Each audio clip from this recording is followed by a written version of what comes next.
The message came on a Tuesday morning and changed everything for humanity. Admiral Jack Morrison stood in the underground command center watching the alien face on the screen. The creature called itself Ambassador Thelraxis, and it spoke with the kind of confidence that comes from never losing a fight. Its words were translated by machines, but the meaning was crystal clear. Humanity had to surrender. They had to give up their weapons and their ships and accept rule by the Galactic Council. They had 72 hours to decide or face complete destruction. The transmission ended and the room fell silent. Every officer in that bunker knew what this meant. War was coming whether they wanted it or not. Captain Lisa Hayes was the first to speak. She was young for her rank, but her record spoke for itself. She said the aliens thought humanity would just give up without a fight. They thought humans were weak primitives who would bow down to superior technology. She said they were wrong. General Kyle Barnes asked for the intelligence assessment. Commander Greg Watson stepped forward and brought up a star map filled with alien territory. The Council controlled most of known space. They had 14 different species working together. Each one had massive military forces. Their strategy was simple and brutal. They sent overwhelming numbers of ships to crush anyone who refused to obey. They had done it to dozens of species before and never lost. Admiral Morrison asked what would happen if Earth refused to surrender. Watson explained that based on historical data, the Council would send a subjugation fleet. They would bombard every military base from orbit. They would land occupation forces. They would take over the government. Resistance would be met with more bombardment. Civilian casualties were considered acceptable losses. The Council did not make empty threats. Morrison looked around the room at the faces of Earth's military leadership. He saw determination in every eye. No fear, no hesitation, just cold hard resolve. He said they did not have 72 hours to make a decision. They had 72 hours to prepare for war. President Amanda Cole's voice came through the secure communication line. She gave Morrison authorization to activate Project Nightfall. She told him to show the aliens what happens when someone threatens Earth. Morrison acknowledged the order and began issuing commands. All across the solar system, coded signals went out to hidden locations. Behind the moon in secret shipyards that officially did not exist, lights began turning on. In the asteroid belt, massive construction facilities came to life. These were projects funded by black budget money that no government officially acknowledged. For 20 years, humanity had been preparing for this moment.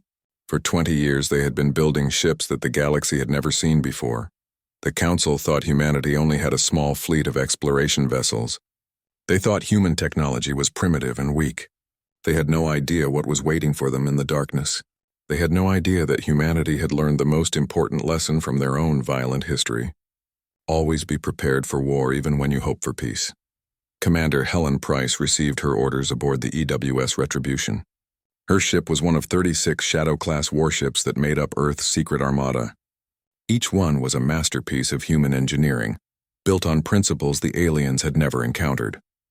While the Council relied on energy shields and plasma weapons, humanity had taken a different path. They built ships around kinetic weapons that fired solid projectiles at incredible speeds. They developed stealth technology that made ships invisible to alien sensors. They created electronic warfare systems that could blind and confuse enemy fleets. But more than technology, humanity had something the Council had forgotten. They had the mindset of survivors. Every human alive was descended from people who had fought and struggled and refused to give up. Earth was a dangerous planet that had tested humanity for millions of years. Humans had competed against predators and diseases and each other.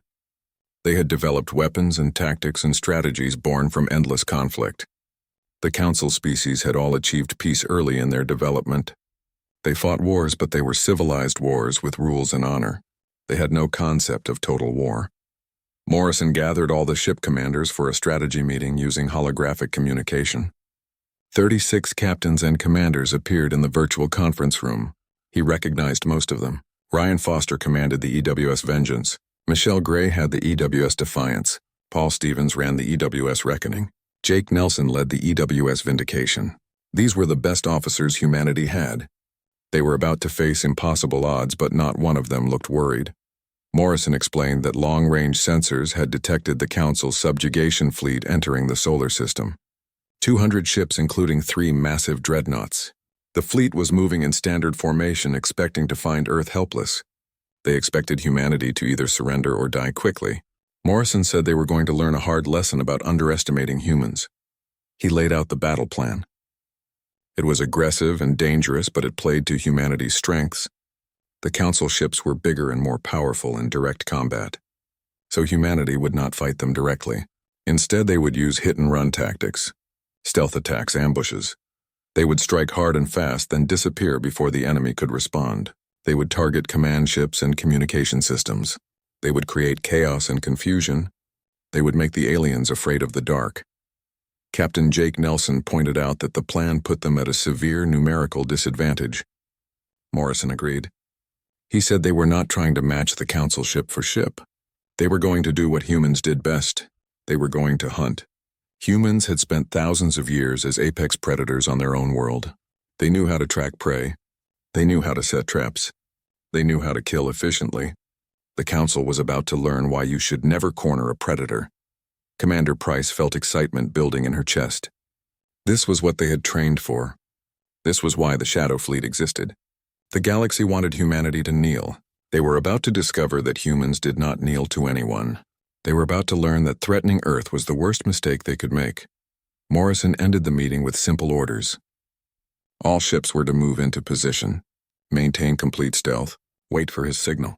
When the battle started, show no mercy. The Council wanted to make humanity submit through fear and violence. Humanity would show them what real fear looked like. They would show them what real violence could accomplish. The countdown began. 68 hours until the deadline. But the war would start much sooner. Morrison had no intention of waiting for the aliens to strike first.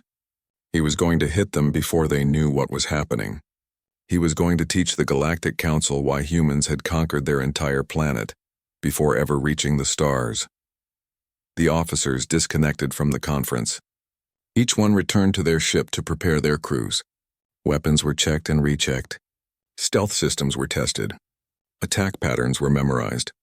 Every man and woman in the Shadow Fleet knew they were facing overwhelming odds. They knew many of them might not survive, but they also knew they were fighting for their home. They were fighting for their families. They were fighting for the right to remain free. Lisa Hayes stood on the observation deck looking at Earth below. The planet looked peaceful from orbit. Blue oceans and white clouds and green continents. Billions of people down there going about their lives. Most of them had no idea war was coming. Most of them did not know about the secret fleet. But they would know soon enough. When the battle was over, they would know that humanity had defenders. They would know that Earth did not bow to threats. The Council fleet continued its approach. They moved with arrogant confidence. They had crushed dozens of species before. They expected this to be another easy victory. They had no idea they were flying into a trap. They had no idea that humanity's greatest weapon was not their ships or their technology. It was their absolute refusal to surrender. It was their willingness to fight to the last breath. It was their understanding that some things were worth dying for, and freedom was always worth dying for. Commander Helen Price stood on the bridge of the EWS Retribution, watching the stars through the forward viewport. The bridge was dark except for the glow of control panels. Her crew moved quietly and efficiently, preparing the ship for combat. Every person on board knew what was coming. The Council fleet would arrive in less than 30 hours. After that, everything would change. Lieutenant Kevin Chang reported from the tactical station. All weapon systems were online and ready. The railgun batteries were charged and loaded. Missile tubes held their deadly cargo. The stealth field generators were running at maximum power. The ship was invisible to alien sensors. On their screens, the Retribution did not exist. That advantage would last until they opened fire. After that, they would have maybe 10 seconds before enemy targeting systems locked onto them. 10 seconds to cause as much damage as possible before vanishing again. Helen reviewed the tactical data for the 100th time. The Council fleet consisted of 200 warships. Most were destroyers and cruisers designed for ship-to-ship combat. 30 were heavy carriers loaded with fighter craft. 3 were dreadnoughts, each one 3 times the size of Earth's largest warship. The fleet traveled in a standard formation that had worked for them countless times before. A defensive sphere with the dreadnoughts in the center, and smaller ships forming protective layers around them. The formation was designed to present maximum firepower in all directions. It was designed to protect the command ships. It was designed for an enemy that would approach from a single direction and engage in direct combat. It was not designed for an enemy that could appear anywhere at any time. It was not designed for an enemy that refused to fight fair. The communications officer received an incoming signal. Admiral Morrison was calling all ship commanders to a final briefing. Helen activated the holographic system and found herself standing in a virtual room with 35 other captains and commanders. She recognized Ryan Foster, who commanded the EWS Vengeance. Michelle Gray ran the EWS Defiance. Paul Stevens had the EWS Reckoning. Jake Nelson led the EWS Vindication. These were the people she had trained with for years. These were the people who would fight beside her in the coming battle.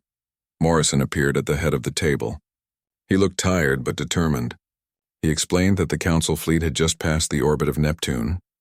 They were moving at standard cruising speed, expecting no resistance. Their shields were at minimal power to conserve energy. Their weapons were not yet charged. They were completely unprepared for what was about to happen. The Admiral laid out the attack sequence. The Shadow Fleet would be divided into 9 strike groups of 4 ships each. Each group would target a specific section of the enemy formation. The attack would begin with the EWS Retribution striking the left flank. 3 seconds later, the EWS Vengeance would hit the right flank. Every 3 seconds, another strike group would attack from a different angle. By the time the Council realized they were under attack from multiple directions, they would already be in chaos.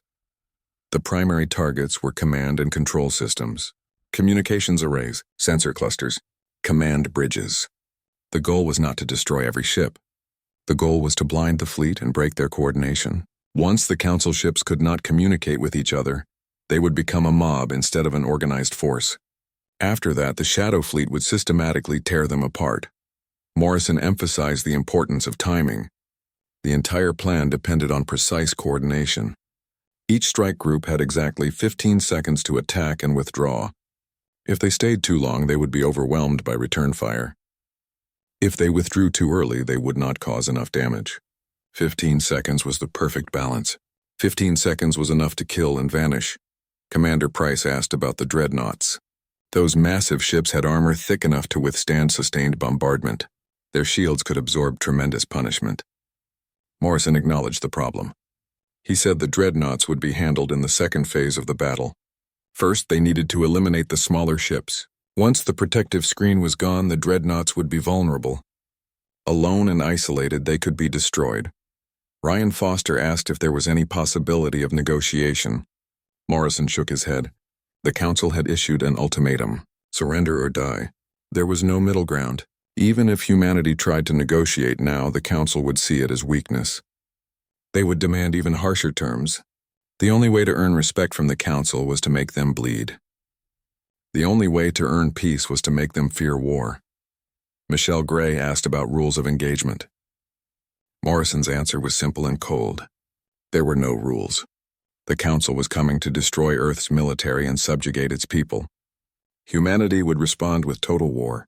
Every Council ship was a legitimate target. Every alien soldier was an enemy combatant. The time for restraint had passed. The time for mercy would come only after victory. The briefing ended and the commanders returned to their ships. Helen stood alone on her bridge for a moment, thinking about what was coming. She had joined the military to explore space and protect Earth from potential threats. She had never imagined that first contact with aliens would lead to war. She had hoped humanity would find friends among the stars. Instead, they had found tyrants who demanded submission. Lieutenant Chang interrupted her thoughts. The Council fleet had passed the orbit of Uranus. They would reach Earth in 18 hours. Helen gave the order to bring the ship to full combat readiness. Battle stations were manned. Damage control teams took their positions. Medical prepared for casualties. Every system was checked one final time. The EWS Retribution was ready for war. Helen thought about the name of her ship. Retribution meant punishment for wrongdoing. The Council had threatened Earth. They had demanded humanity surrender its freedom. Now they would face punishment for that arrogance. Now they would learn that humanity did not forget threats. Now they would discover what retribution truly meant. Paul Stevens contacted her on a private channel. He asked if she was nervous. Helen admitted she was terrified. 200 enemy ships against 36 human vessels. The odds were overwhelming. But Stevens reminded her that humans had faced impossible odds before. Outnumbered armies had won battles through superior tactics and determination. Smaller forces had defeated larger ones by fighting smarter. Earth's Shadow Fleet had the advantage of surprise and technology the Council had never encountered. They had trained for years for this moment. They were ready. Jake Nelson joined the conversation. He said the Council's biggest mistake was assuming humans would fight like them. The aliens expected honorable combat. They expected formations and tactics from their military academies. They would get ambushes and chaos instead. They would get human ingenuity applied to warfare. They would get a species that had spent its entire existence learning how to kill efficiently. Michelle Gray added her thoughts. She said humanity's advantage was not just technology or tactics, it was motivation. The Council fleet was following orders from distant leaders. They were fighting to enforce laws they barely cared about. But every human in the Shadow Fleet was fighting for their home. They were fighting for their families. They were fighting for the right to remain free. That made all the difference. That turned ordinary people into warriors who would not stop until victory or death. Helen felt her fear transforming into determination. The Council thought humanity was primitive. They thought human ships were weak. They thought the battle would be quick and easy. They were about to learn the most expensive lesson in galactic history. They were about to learn that threatening Earth was a fatal mistake. The hours passed slowly. The crew tried to rest, but few could sleep. Everyone was thinking about the battle ahead. Everyone was wondering if they would survive. Everyone was preparing themselves mentally for combat. Some wrote letters to loved ones that would be sent only if they died. Others checked their equipment again and again. A few prayed to various gods, asking for strength and courage. Helen walked through the ship talking to her crew. She reminded them why they were fighting. She told them that billions of people on Earth were counting on them. She said that humanity's future depended on what happened in the next few hours. If they won, the galaxy would respect Earth. If they lost, humanity would be enslaved or destroyed. There was no middle ground. There was only victory or extinction. Lieutenant Chang reported that the Council fleet had reached Saturn's orbit. They were close now. Very close. Helen returned to the bridge and took her command chair. She opened the fleet-wide communication channel and listened as Morrison gave the final order. All ships were to move into attack positions. Maintain complete stealth until the signal was given. When the attack began, show no hesitation. Strike hard. Strike fast. Make every shot count. Helen looked at her crew. These people had become like family over years of training together. Some of them would not survive the coming battle. Statistics said casualties were inevitable, but she would do everything in her power to bring them home.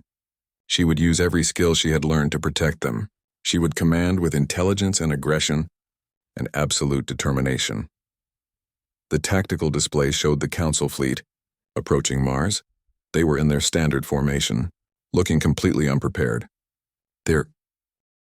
High Admiral Zarkoth watched the view screen from his command throne aboard the dreadnought Infinite Justice. The primitive planet called Earth grew larger as his fleet approached. This would be another easy victory. The humans had refused to respond to communications. They had chosen destruction over surrender. Very well. The Council would grant them their wish. His communications officer reported no activity from human military installations. No ships launching. No defensive formations, nothing. The planet appeared defenseless. Zarkoth felt satisfaction.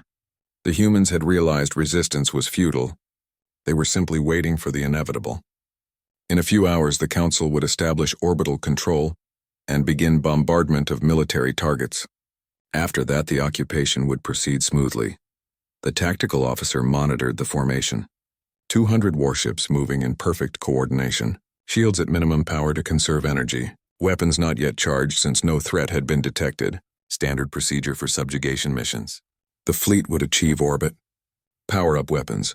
Eliminate surface defenses. Then demand surrender. If humanity still refused, the bombardment would intensify until they had no choice. Zarkoth thought about the previous species the Council had subjugated. The Kaltesh had lasted 3 days before surrendering. The Vormak managed 5 days before their military collapsed. These humans would not last even that long. Their technology was clearly inferior. Their ships were small exploration vessels with minimal weapons. The Council had complete military superiority. This campaign would be over quickly. Then everything changed in an instant. The EWS Retribution dropped out of stealth mode directly behind the fleet's left flank. Its railguns were already firing before the Council sensors registered its presence. Tungsten projectiles accelerated to tremendous speed punched through shields designed to stop energy weapons. 3 destroyers exploded before they could even raise an alarm. Metal fragments and atmosphere vented into space. The tactical officer screamed contact alert. Unknown hostile bearing 270. But before anyone could respond, the human ship vanished. Stealth re-engaged. Sensors showed nothing. It was as if the attacker had never existed except for the burning wreckage of 3 Council ships. 5 seconds later, another human warship appeared on the opposite side of the formation. The EWS Vengeance emerged from invisibility with its missile pods already open. Hundreds of smart weapons launched and twisted through space, evading defensive fire. They slammed into Council cruisers with devastating accuracy. 2 more ships died. The Vengeance disappeared back into stealth before return fire could be organized. Zarkoth rose from his throne, demanding answers. What were these ships? Where were they coming from? How were they hiding from sensors? His tactical officer had no answers. The technology was unknown. The tactics were incomprehensible. Ships did not fight this way. Ships engaged in honorable combat. They did not strike from invisibility and flee. Another human ship appeared directly beneath a Council carrier. The EWS Defiance was so close that the carrier's weapons could not depress far enough to target it. Captain Michelle Gray fired her entire armament into the carrier's unshielded belly. The massive ship broke in half from internal explosions. Thousands of alien crew members died in seconds. The Defiance vanished, leaving only destruction behind. All across the fleet, human warships flickered in and out of existence like ghosts. Each attack lasted only seconds, but each time Council ships died. The formation that had seemed so powerful was falling apart. Ships tried to return fire, but the humans were already gone by the time weapons could lock on. It was slaughter disguised as battle. Commander Ryan Foster brought the EWS Vengeance out of stealth directly above a Council destroyer. He fired a sustained burst from his railguns. The destroyer's shields collapsed under the kinetic assault. Its hull ruptured. Its reactor went critical. The explosion took out 2 nearby frigates that had been moving to assist. Foster's weapons officer reported clean kill. Foster acknowledged and plotted his next attack vector. This was what they had trained for. Hit hard, fade fast. Never give the enemy a chance to respond. It was working perfectly. The Council ships were designed for direct confrontation. They had no answer for an enemy that refused to stand still. Aboard the Infinite Justice, Zarkoth watched his fleet disintegrate. Ships were exploding all around him. His communications networks were being jammed by human electronic warfare. His sensors could not track the attackers. His weapons could not lock onto targets that appeared and vanished in seconds. This was not combat. This was a massacre.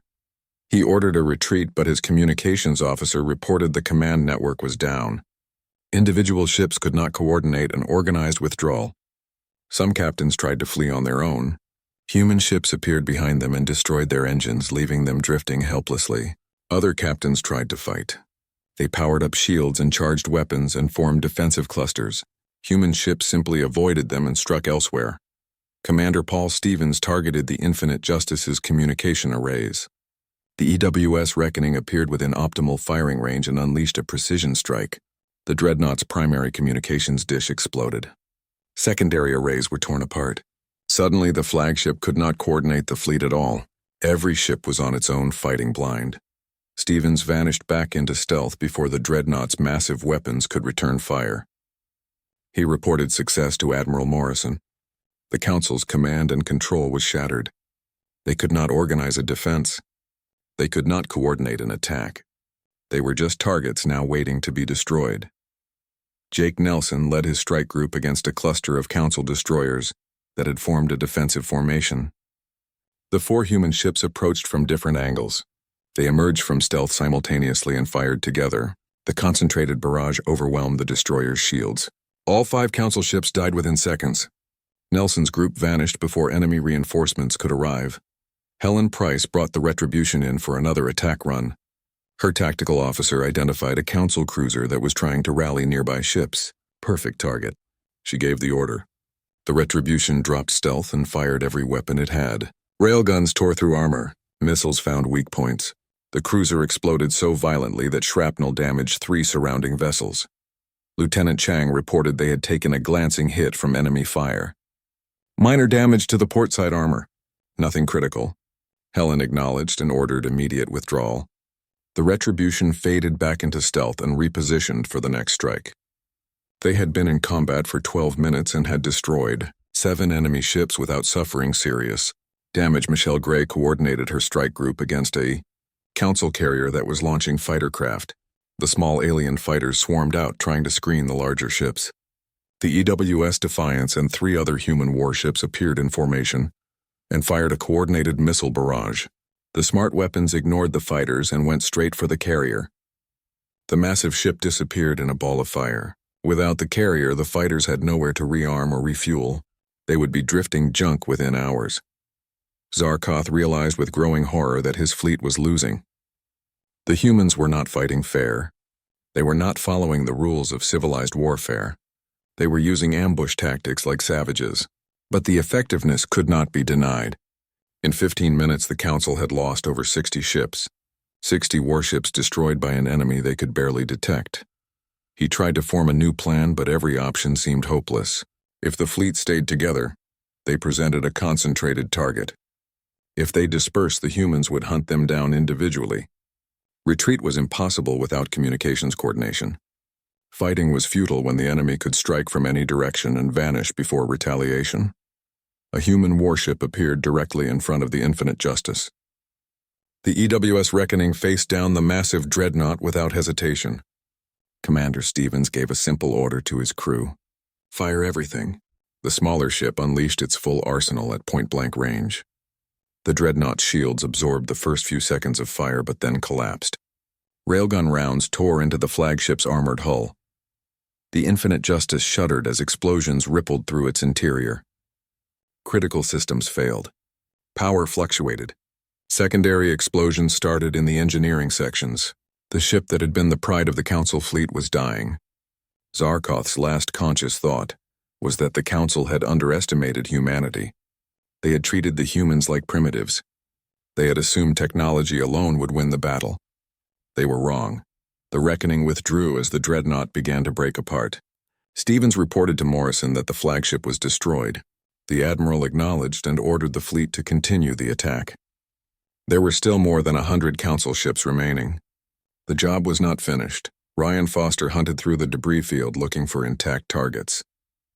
His sensors detected a group of Council frigates trying to form up for a coordinated defense. He marked their position and transmitted it to the nearest strike group. Within seconds, 3 human warships converged on the frigates from different directions. The aliens never had a chance.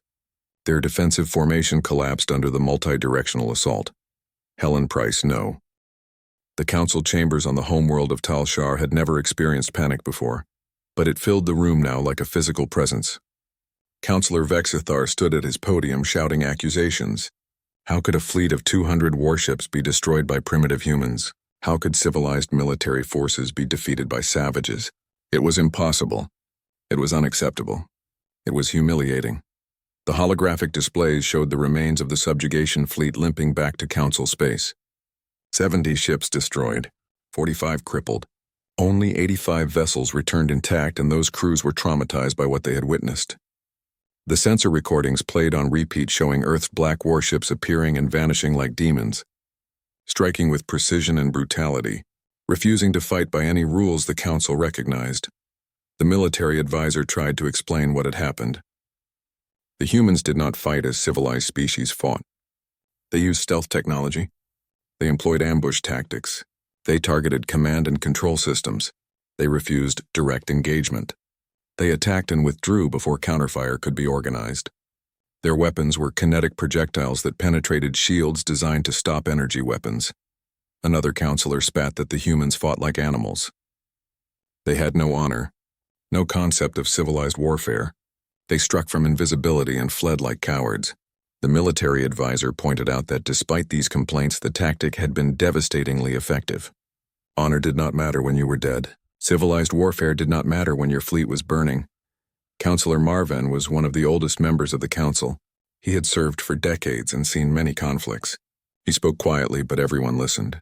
He said the Council had made a fundamental error. They had assumed humanity would fight by Council rules. They had assumed human technology was inferior. They had assumed humans would surrender when faced with superior numbers. All those assumptions were wrong. Humans fought like survivors, like a species that had clawed its way to the top of their planet's food chain. They did not care about honor or rules. They cared about winning. They cared about protecting their home. The Council had threatened that home, and the humans had responded with pure savage effectiveness. Marven said the Council needed to reconsider their approach before more ships were lost. Bexathar rejected that suggestion. He demanded the Council send a larger fleet, 10 times larger, 100 times larger. They could not allow this insult to stand. The humans needed to be crushed, made an example, shown what happened when inferior species defied the Council. Other members voiced agreement. The Council's authority was built on military supremacy. If they allowed humanity to resist successfully, their entire power structure would collapse. Marven brought up new intelligence reports. The displays changed to show images of multiple Council colony worlds. Above each one, black human warships hung in orbit like predators waiting to strike. While the Council had been debating, Earth had launched a counteroffensive. The Shadow Fleet had split into smaller groups and struck deep into Council territory. They had bypassed military strongholds and gone straight for vulnerable colonies. Commander Helen Price stood on the bridge of the EWS Retribution, broadcasting on all Council frequencies. She spoke calmly, but her words carried weight. She explained that Earth had not wanted war. The Council had forced this conflict by demanding humanity surrender. The subjugation fleet sent to Earth was destroyed. Now humanity offered the Council a choice. They could continue the war or they could choose peace. If they chose war, Earth would visit every Council world. The Shadow Fleet would destroy orbital infrastructure. They would cripple the economy. They would show the Council what it meant to threaten humanity. But if they chose peace, it would be real peace between equals, not subjugation. Helen said the Council had 72 hours to decide. The same time limit they had given Earth. At a Council colony world designated Sector 771, the EWS Vengeance demonstrated what would happen if they chose wrong. Commander Ryan Foster's ship destroyed the orbital defense platforms in under 10 minutes. His railguns and missiles systematically eliminated every military target. Not a single civilian structure was damaged. Not one non-combatant was injured. Foster broadcast to the planet explaining that Earth did not make war on civilians, but would eliminate any threat. Captain Jake Nelson led a strike group to the Council's primary shipyard. 4 human warships approached the massive construction facility, where dozens of new Council vessels were being built. The shipyard's defenses opened fire, but human stealth and electronic warfare made targeting difficult. Nelson's group moved through the defensive perimeter and systematically destroyed every ship under construction. The workers were given time to evacuate. Humanity was not interested in killing civilians. They wanted to break the Council's military capability. When the last worker had escaped, the shipyard exploded. Thousands of hours of work, billions of credits worth of resources, dozens of nearly completed warships, all gone in minutes. Nelson broadcast a simple message. This is what happens when you threaten Earth. Captain Michelle Gray prepared for the most important strike of the campaign. Her target was the Council's military headquarters orbiting their capital world. This was the nerve center of their entire military operation. Destroying it would cripple their ability to coordinate forces across the galaxy. But it was also heavily defended and located above the most important Council planet. Gray knew the mission was dangerous. If she failed or if civilian casualties occurred, it would turn galactic opinion against Earth. She needed perfect precision. Her crew had trained for months on this specific scenario. They knew the headquarters layout. They knew the defensive positions. They knew exactly where to strike for maximum effect with minimum collateral damage. The EWS Defiance approached the capital world using full stealth. Council sensors detected nothing. Gray positioned her ship within optimal firing range of the headquarters station. She verified one final time that all nearby civilian traffic had been cleared. No innocent ships would be caught in the crossfire. Then she gave the order to drop stealth and fire. The attack was surgical. Railgun rounds struck specific sections of the headquarters. Missiles targeted power generators and communication hubs. Within 17 minutes, the massive station was crippled. Its command staff evacuated to escape pods. Its systems were destroyed. Its ability to coordinate the Council military was eliminated. Gray withdrew before the planet's defenses could respond. She broadcast a message to the Council homeworld. Your leaders threaten to make humanity kneel. Earth does not kneel. Earth burns those who threaten it. Tell your leaders to choose peace before more worlds suffer. The message was simple and direct. The Council could see the crippled headquarters station from their planetary surface. They could see their military power broken. They could see that humanity meant what it said. Back on Earth, President Amanda Cole watched the reports with mixed emotions. She felt pride in humanity's military success. The Shadow Fleet had performed brilliantly. But she also felt sorrow at the necessity of war. She had hoped first contact with aliens would lead to cooperation and friendship. Instead, it led to conflict and death. She told Admiral Morrison that humanity had not wanted this war, but they would finish it. Morrison agreed. The Council had given humanity no choice. Surrender or die were the only options offered. Earth chose a third option: fight and win, show the galaxy that humanity would not be pushed around, prove that threatening Earth came with severe consequences. The Admiral reported that all strike groups had successfully completed their missions. Council military infrastructure across multiple systems was crippled. The Councilors watched their empire burn. Colonies were defenseless.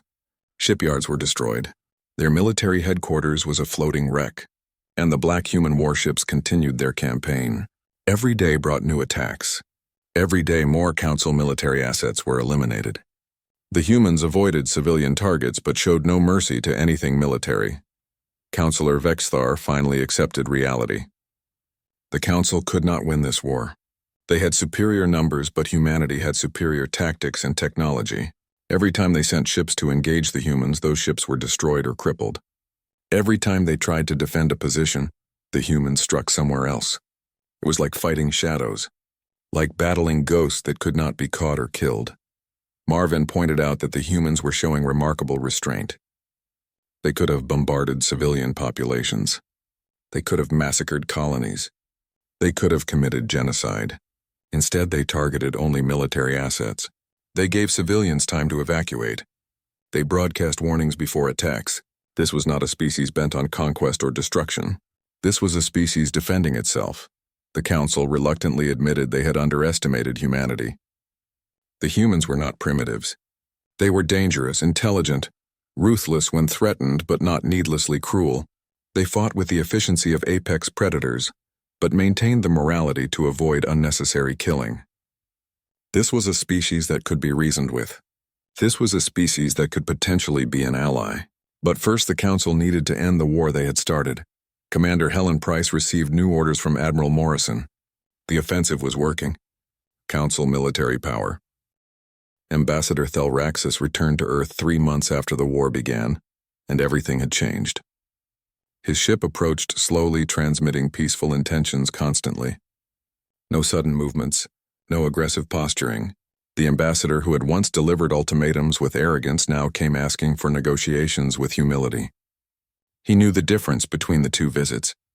The first time he had represented a conquering empire. This time he represented a defeated military asking for mercy. Admiral Jack Morrison met the ambassador in the same underground command center where this conflict started. The room looked identical, but the power dynamic was completely reversed. Morrison sat relaxed in his chair while Thelraxis stood nervously. The alien's translator device buzzed as he spoke. The Council requested negotiations. They would withdraw all claims of sovereignty over human space. They would recognize Earth as an independent power. They would leave humanity alone. Morrison listened without expression, then raised one hand for silence. He said those terms were insufficient. The Council seemed to think this was just about Earth. They seemed to think humanity only cared about being left alone. They were wrong. Morrison activated a holographic display showing multiple Council subjugation campaigns against other species.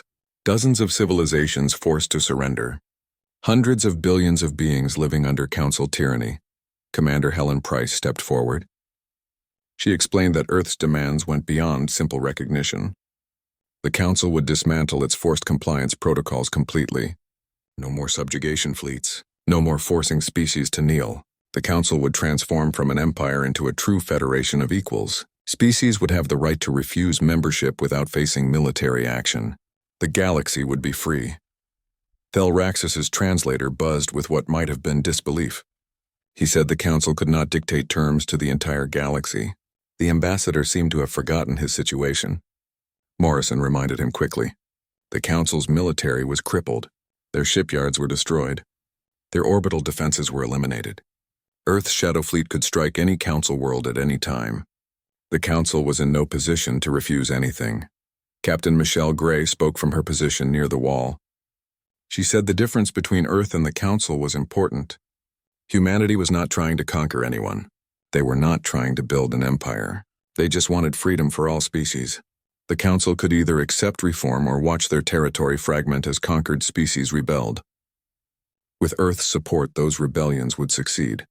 President Amanda Cole entered the war room. Every human present stood at attention.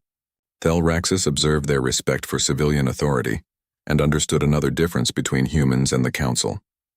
Earth's military answered to elected leaders, not the other way around. Cole told everyone to sit, then addressed the ambassador directly. She explained that humanity never wanted to rule the galaxy. They did not want conquest or expansion. They wanted to be left alone to explore space and develop as a species. But the Council had threatened that freedom. They had demanded surrender. They had sent ships to destroy Earth. That was unacceptable. Now the Council would pay for that mistake by reforming into something better. Cole walked to the window overlooking a valley below. She said humanity had learned hard lessons from its own history. Empires always fell eventually. Tyranny always bred rebellion.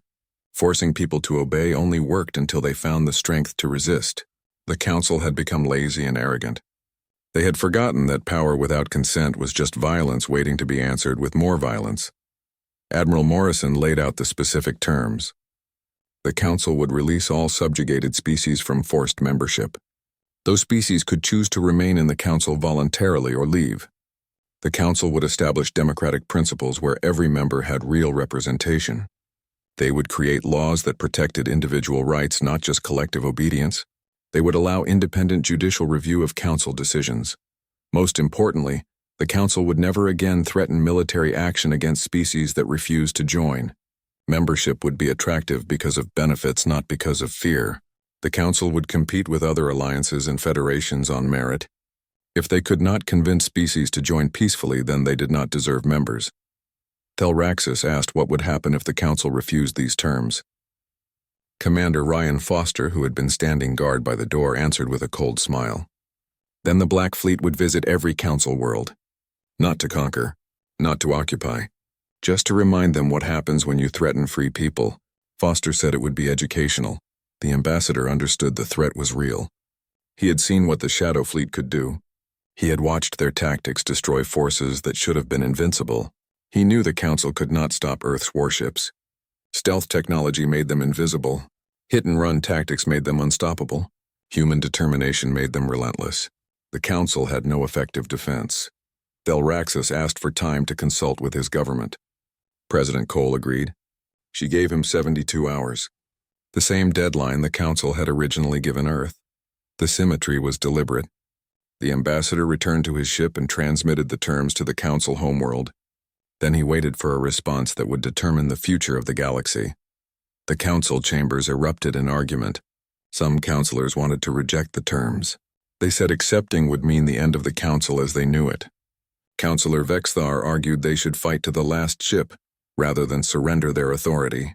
Others pointed out they had already lost. Their military was broken. Their infrastructure was crippled. Pride would not rebuild destroyed shipyards. Councilor Marvin spoke with the authority of age and experience. He said the Council faced a choice between transformation and destruction. Humanity was offering them a chance to evolve into something better. To become a real federation instead of a disguised empire. To earn loyalty through good governance instead of demanding it through force. This was not defeat. This was opportunity. The debate lasted for hours, but eventually pragmatism won. The Council voted to accept Earth's terms. They would reform their government. They would free subjugated species. They would establish democratic principles. They would never again send subjugation fleets. The vote was not unanimous, but it passed. The age of the old council was over. Ambassador Thelraxus returned to Earth with the council's acceptance. He met with President Cole and Admiral Morrison to sign the formal agreement. The treaty was simple and direct. The council recognized Earth's sovereignty. They accepted all terms for reform. They established humanity as an independent power that would monitor compliance.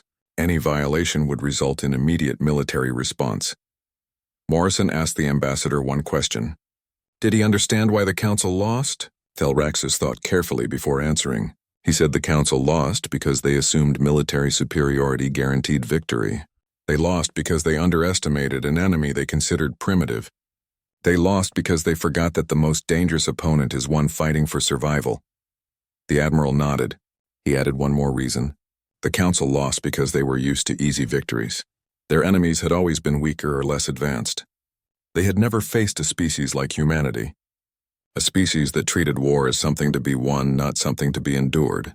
A species willing to do whatever it took to protect their freedom. 6 months after the treaty was signed, the Galactic Council's new charter was ratified. It guaranteed sovereignty for all species.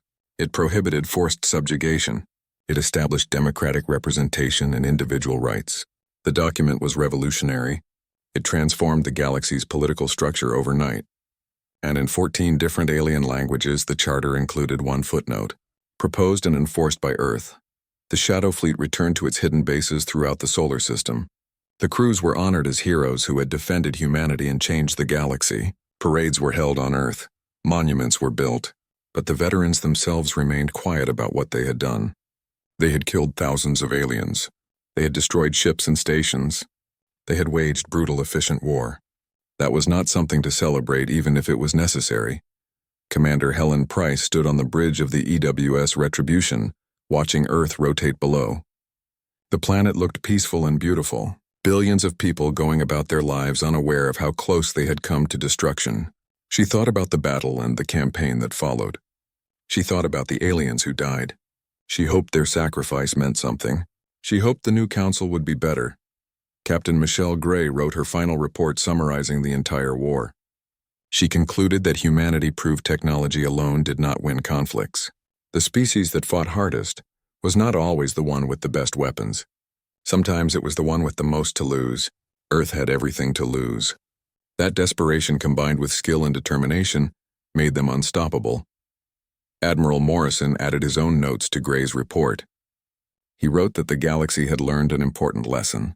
Earth did not start wars, but they finished them. Humanity preferred peace but would fight when threatened. The Shadow Fleet would remain ready because there would always be other threats. Other empires,